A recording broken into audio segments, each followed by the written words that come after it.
अमित शाह ने लोकसभा में पेश किए 3 बिल।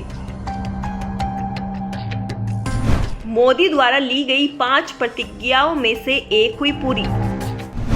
सरकार को 120 दिन में हां या ना में देना होगा जवाब। वारंट 7 दिनों के भीतर ऑनलाइन होगा उपलब्ध।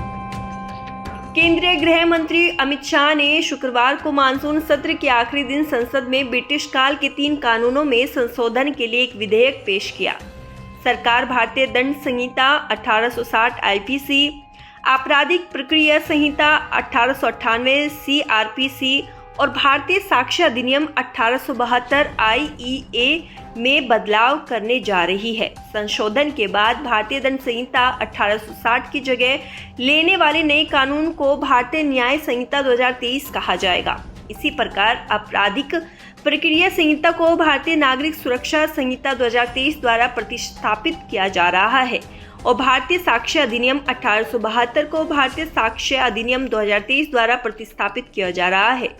गृह मंत्री अमित शाह ने लोकसभा में इन्हें पेश करते हुए कहा कि आज मैं जो 3 बिल लेकर आया हूं, वे पीएम मोदी द्वारा ली गई 5 प्रतिज्ञाओं में से एक को पूरा करने जा रहे हैं। दंड विधान प्रक्रिया के लिए मूल कानून भारतीय दंड संहिता के 3 विधेयकों में एक है, जिन्हें अधिनियमित किया गया था। दूसरा आपराधिक प्रक्रिया संहिता है जो 1898 में लागू की गई थी और तीसरा भारतीय साक्ष्य अधिनियम है जो 1898 में लागू किया गया था।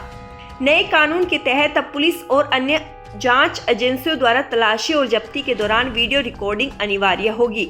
लक्ष्य पूर्णता दर को 90% से ऊपर बढ़ाने का है। 7 साल या उससे अधिक की सजा वाली धाराओं में सभी अपराध स्थलों पर फोरेंसिक टीम अनिवार्य होगी। वारंट के संदर्भ में भी कई बदलाव किए गए हैं। वारंट पर अब 30 दिनों के भीतर फैसला करना होगा और 7 दिनों के भीतर ऑनलाइन उपलब्ध कराना होगा। जब सिविल सेवकों और पुलिस अधिकारियों के खिलाफ कोई शिकायत आती है तो सरकार की अनुमति के बिना मुकदमा शुरू नहीं होता। अब तय हुआ है कि सरकार को 120 दिन में हाँ या ना में जवाब देना होगा, अन्यथा इसे डंप अनुमति माना जाएगा और कार्रवाई की जाएगी। उन्होंने कहा कि हम राजद्रोह को पूरी तरह से खत्म कर रहे हैं और इस अधिनियम ने पहली बार इसे एक अलग सशस्त्र राजद्रोह अलगाववादी संप्रभुता के रूप में व्याख्या की है। कई मामलों में दाऊद इब्राहिम जैसे लोग अपराध करने के बाद देश छोड़कर भाग गए हैं और कानून सख्त कर दिया गया है।